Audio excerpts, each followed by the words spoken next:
Welcome back to another episode of the Hospitable Hosts podcast. Today, I have the great honor of being joined by Craig Saunders, the founder of BookingTrust. Welcome, Craig. Thanks for joining us. Thank you, Ethan. Looking forward to it. So we've met a few times in person, so we know each other. Most recently at Astra's Here to Stay conference on the Gold Coast in Queensland, Australia. Like I mentioned, we know each other a little bit, but to kick us off today, could you tell the audience a little bit about your background? Well, I've been in the IT industry for a long time. Really back in the 80s when they first bought the first personal computer in the company I was working for, and they put it on my desk, and I said, look, I'll give it a go.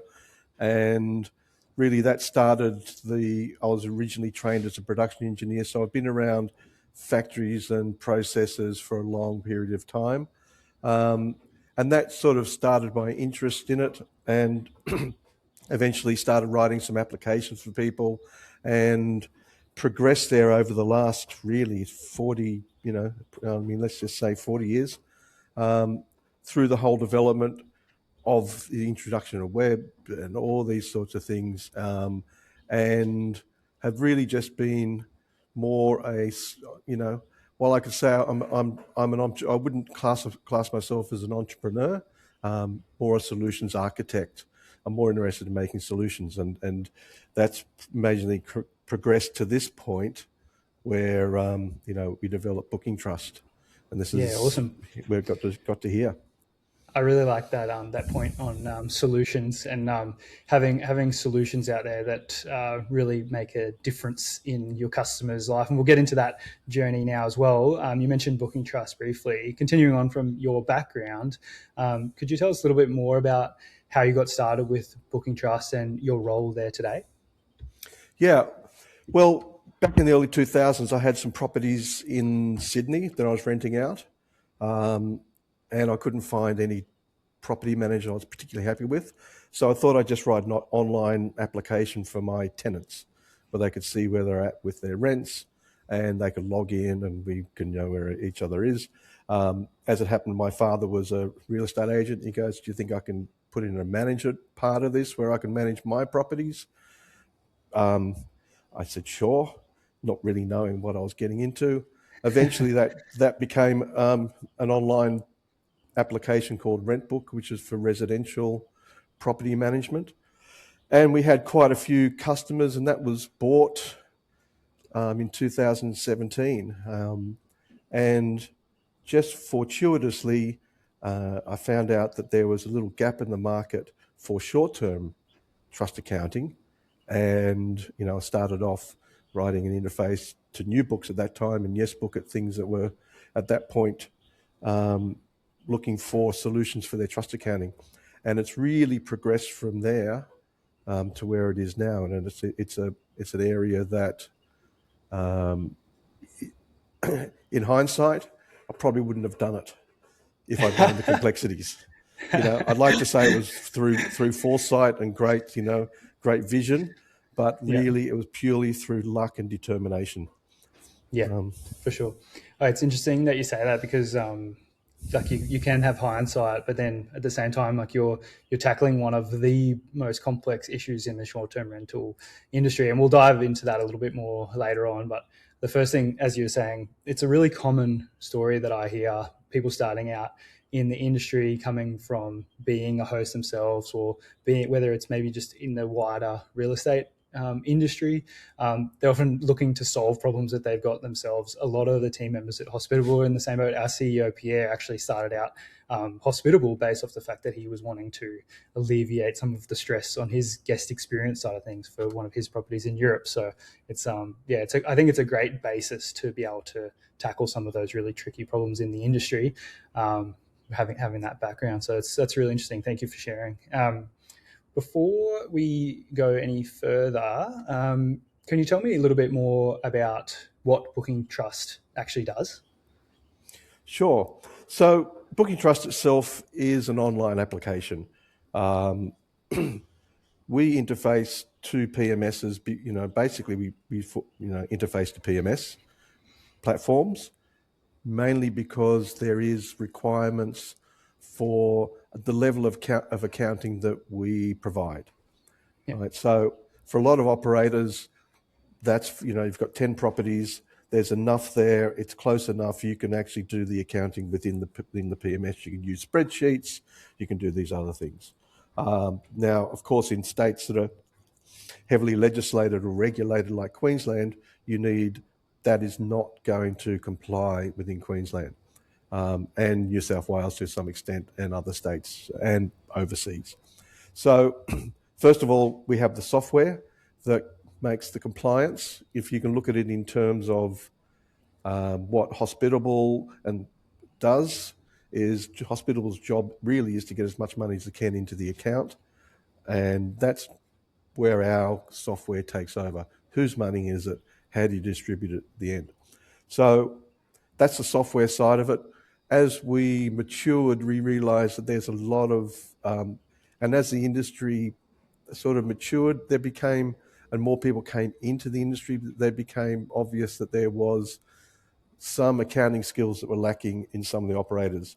So that we have an accounting team as well to do those functions. So we supply the software and we supply the accounting. And most of the time now, most of the clients we're getting now just go, can you just look after all the accounting parts of it, which has a lot of advantages for everyone.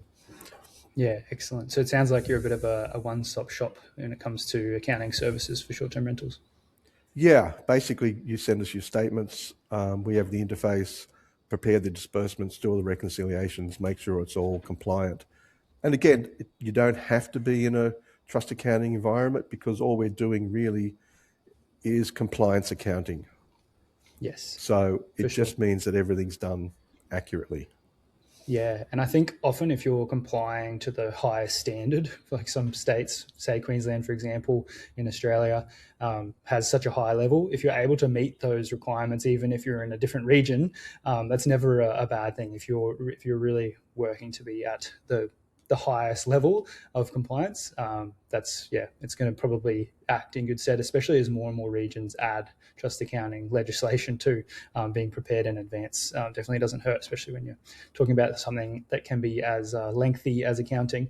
That adds a little bit of a curveball question for me to you: is what regions are you operating in Australia and then across the world? Are there any other countries that you assist clients? Oh yeah, we've had clients in Luxembourg. We've got some clients in the UK, over in the US, because you don't actually have to have a trust account. Really, is just a separate bank account. This can be a host account or not. So I think that there is a lot of misconceptions about, oh, I don't need trust accounting, so let me just skip that part. And people are spending a lot of time on spreadsheets, trying to put it through Xero. They have to do that aspect of their business anyway. And really, what our platform and our services provide is a efficient and accurate gateway to do the things you have to do anyway. Yeah, you've got to pay the owners at the end of the month as quickly and as accurately as possible. For sure. And I think that goes back to my earlier comment as well. Like, it doesn't matter what region you are in the world, if you're hitting those higher levels of standards, like Australia have some of the most strict requirements in the world, that's going to put you in good stead regardless of where you are. I understand BookingTrust is compliant for Australia, and is it New Zealand as well, your specific region? So you're hitting those standards of compliance? Yeah. I mean, really, if you can comply in Queensland are their regulations are again, part of the issue within the industry at the moment is that the regulations are all built for residential accounting, residential trust accounting. And Queensland are definitely the most rigorous in how they apply that legislation. And so if it worked in Queensland, all the other states, all the other countries comply, if that's the case. Yeah. Again, there's sort of, let's say, grey areas within each of these areas where short-term rentals may or may not fall within the regulations or compliance requirements. Yeah, definitely. And so when you say residential, you're referring to long-term rentals as kind of the standard for these compliance rules. Is that correct? Yeah. Awesome. I guess to take a step right back, we have hosts listening in at all levels of scale from 1 to multiple hundred. To roll it right back, could you explain to us in simple terms what is a trust account? Sure. I'll just roll back a little bit and just add a little bit to that last question Yeah, about the legislation and residential. I yeah, mean, the legislation was written way before Airbnb existed, way yeah, before Booking.com existed, when essentially what they were doing, the holiday rental market part of the real estate agent was collecting cash and people walking in for a holiday, right? When it became an online business, that's when everything exploded, and those areas of trust accounting may or may not, I would say haven't necessarily caught up with the requirements of what people are doing today. And to answer the other question about what is trust accounting, essentially, you've got two separate accounts. First of all, it's separating the money. There is an account that all the payments go into, all of the booking payments go into, and that's essentially what you would term as a trust account. Now, what makes it different to any other bank account is nothing really, except that you register it with the department as a trust account, and they go, okay, we're going to keep our eye on this, we're going to audit this particular account. But you can run it with a normal bank account. The same principles apply with a normal bank account. And the underlying difference is that you're not running a business, in that what you're doing is running a bank. So that within trust accounting software, every owner has their own account within the bank, same as you do. So none of the owners can go into negative, because it's the same as a bank. You can't overdraw your account, because otherwise you're essentially using somebody else's money. So what that means is that all the money sits separately. It's not the owner's money. It's not the manager's money. Sorry, it's held in trust on behalf of the owners. And at the end of the month, whatever reporting systems you use, whatever methods you use, you then distribute from that account to the owners. And obviously all the fees and charges and the earnings that you have, you distribute to yourself. Now, that's different to running it as a business, where it's all your money and you're paying the owners as an expense, which again, that does happen. That can be done in areas where you don't need any compliance or regulations. But again, it's a much more difficult operation to do that. yeah, definitely. I think that's a really good overview of what a trust account is and how it works. And I guess to mention as well, in terms of our customers, I said we've got levels of all sort of scale. And then we also have a large number of customers that start with just a few properties and scale rapidly from there. They join us at Hospitable, and they start using a lot of our automation and find that then they can put a lot more time into actually growing their business.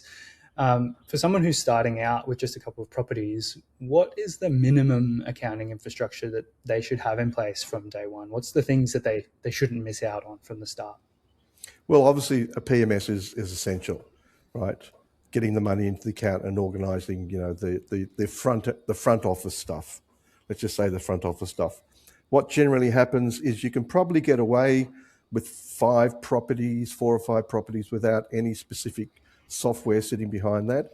Of course, if you've got some software that does all of this stuff, there are sort of swings and roundabouts about the efficiency of all that. But in terms of what we do, and in terms of our relationship with Hospitable, for example, there is no doubt that when you get to 10 properties, you are then starting to realize that there is a lot more work involved, and you're starting to run behind. When you get to 15 properties, you are definitely well past. This is where clients start to approach us and go, hey, we can't do this anymore. It's too much work. So you're really better off starting the infrastructure right at the start as much as possible, because it then allows you a good platform to grow really fast, and you're not being hindered by having to get the reports out at the end of the month and all these practical purposes, which have nothing to do with expanding your business. So from my perspective, we start with clients with 5 properties, 3 properties, even 2 properties, and see them all the way through that journey where they at least know that the bedding and their processes are in place from day one. Yeah, excellent. Yeah, I think that's really good. A little bit of information. I think the earlier the better. I completely agree, because it doesn't matter if you're handling funds for one person or 100 people. These are requirements that are going to be put on you. So the earlier you're starting in your journey to get these foundational pieces in place, I think is really important. It's one of the reasons why at Hospitable we're so excited to be working with BookingTrust and to have this new integration, because it means that we've got a one-stop solution to be able to refer our customers to say, hey, like these guys, they're a one-stop shop. They're the ones been doing it for years. Go speak with them, and you can integrate all of your data directly from the PMS straight into BookingTrust, and really make that process as seamless as possible. So yeah, we're really excited for that very reason. I think there's one other thing which is a really important thing aside from the technology. What it does is it starts to enforce discipline to start with, so that when you start off, you tend to, and I guess this is, we may move on to this sort of topic about, the pitfalls of when you start off. Yep. But enforcing discipline at the start, especially accounting discipline, which means process discipline, does help you expand later on as well. Yeah, definitely. Well, that does segue very well into my next question, which was going to be, what are the top 3 accounting mistakes that you see property managers making? I think there's 2 things. What we touched on there is that at the very start, you want to be all things to all owners.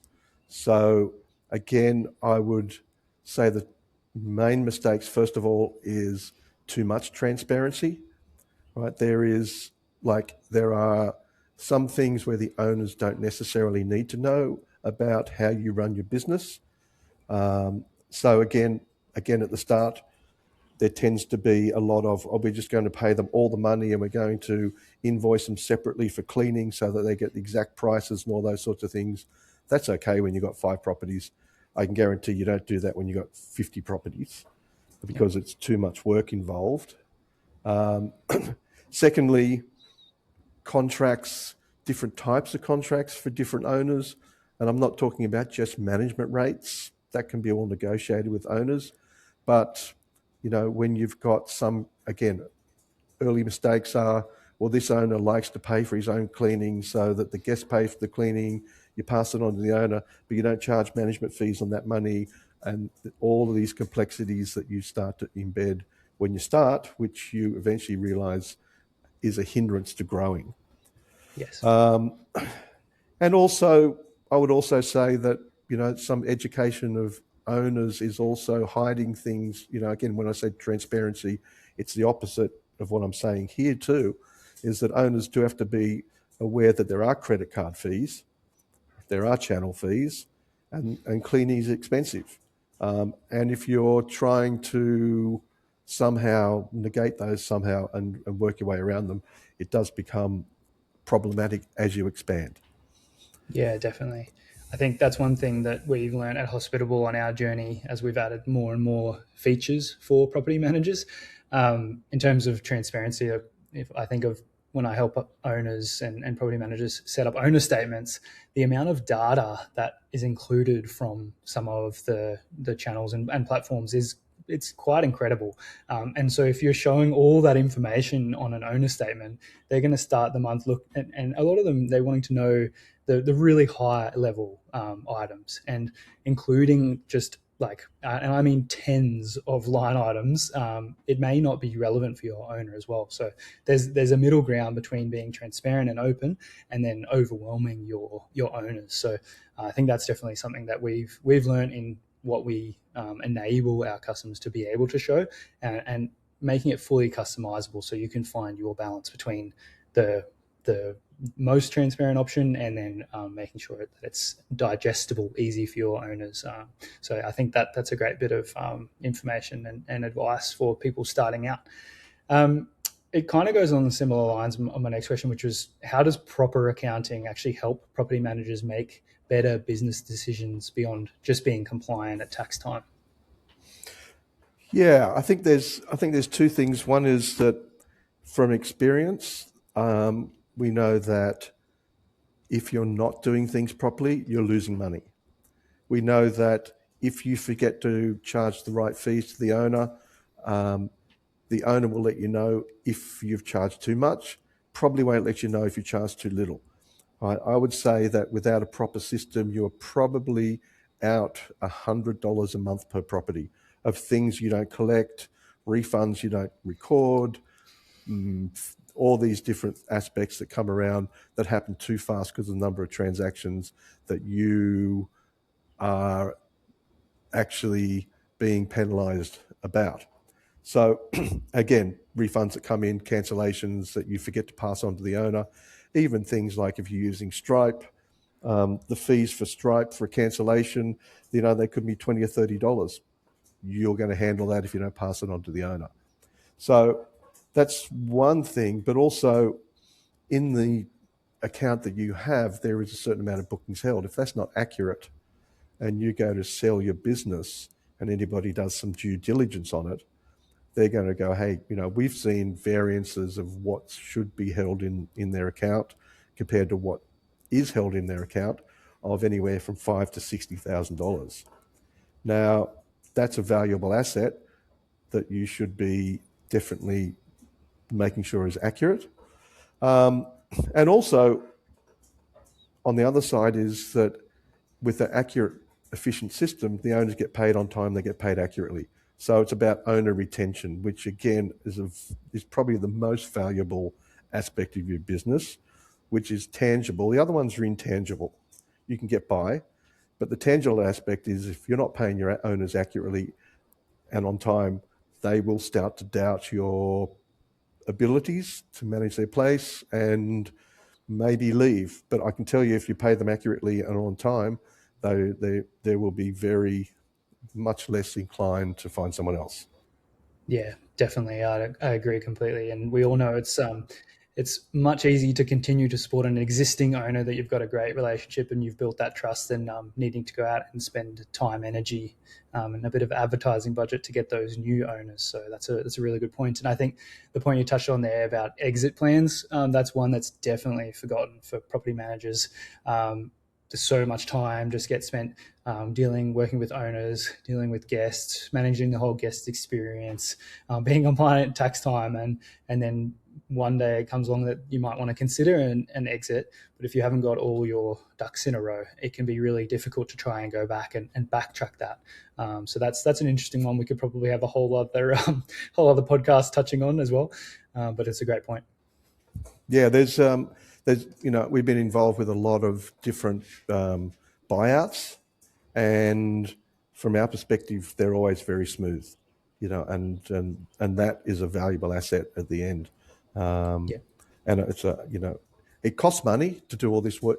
Definitely it's a back end process, and it costs money, and it costs money that you don't see has any value because it doesn't bring in any more income. But the intangible values of it are, first of all, you can sleep at night because you know that everything's accurate. And secondly, all your owners are all, as I touched on before about the owners being happy and staying with you. Yeah, definitely. That's excellent. Time is actually flying by on this one. We've got time for just a couple more questions. To start to wrap up today, I'd love to pick your brain on how you see the future of the short-term rental industry accounting more broadly, and what you think the industry will look like in the next 5 to 10 years and developments there. Yeah, I think there's two things that will happen. First of all, I think there's going to be more regulations because there needs to be more financial regulations in states, not just states in Australia, but all over the world where there's financial regulations because you're looking after other people's money. Regulations will come in. I think obviously the advent of AI is going to completely shift processes.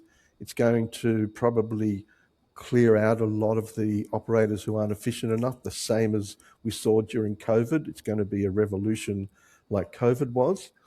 And having thought about this, eventually AIs are going to be booking the holidays with AIs. And the money's going to be changing through AIs. And really, if you look into that and the possibilities and the potential of that, is that we probably won't even need trust accounting because there won't be any human intervention that can make any of these figures incorrect. So, we might be possibly out of a role as well in the future. It's because Well, really, essentially, all we're doing at the moment is making sure that humans do things properly, and that's our role. for sure. Well, I'm all for. I don't want to look too far into it, but that's that's a possibility. Well, I Distinct guess. possibility. Well, it's an interesting point to sort of wrap up on. We started out with technology in the 80s, and then we're talking about making ourselves redundant. But no, I'm all for reducing the opportunity for human error. That's a lot of what we do every day here at Hospitable, is trying to automate as much as possible for the host and the property manager, and reducing those opportunities where human error can get added into whether we're talking financials or just talking across the guest journey and the physical part of the stay. I think where we can reduce those opportunities for human error, we also take a lot of stress off the property manager and the host. So I think there's a lot of exciting things to come as well down the track in terms of how AI and automation is going to evolve over the next 5 to 10 years. So that's great. And I think that kind of wraps us up for the day. Thank you so much for joining us, Craig. It's been really awesome. Like I said, we could probably cover at least a whole nother episode on just some of these topics. What's the best way for people to get in contact with you if they want to continue the conversation? Oh, look, just go to our website, www.bookingtrust.com.au. Get in contact with us through there. Or, of course, reach out through you, and you can put us in contact as well. Yeah, awesome. You'll find BookingTrust within our approved vendors within Hospitable itself, so you can find out more information there from directly within Hospitable too. Thanks again, Craig, and looking forward to catching up again soon. Thanks, Ethan. It's been a pleasure. Okay.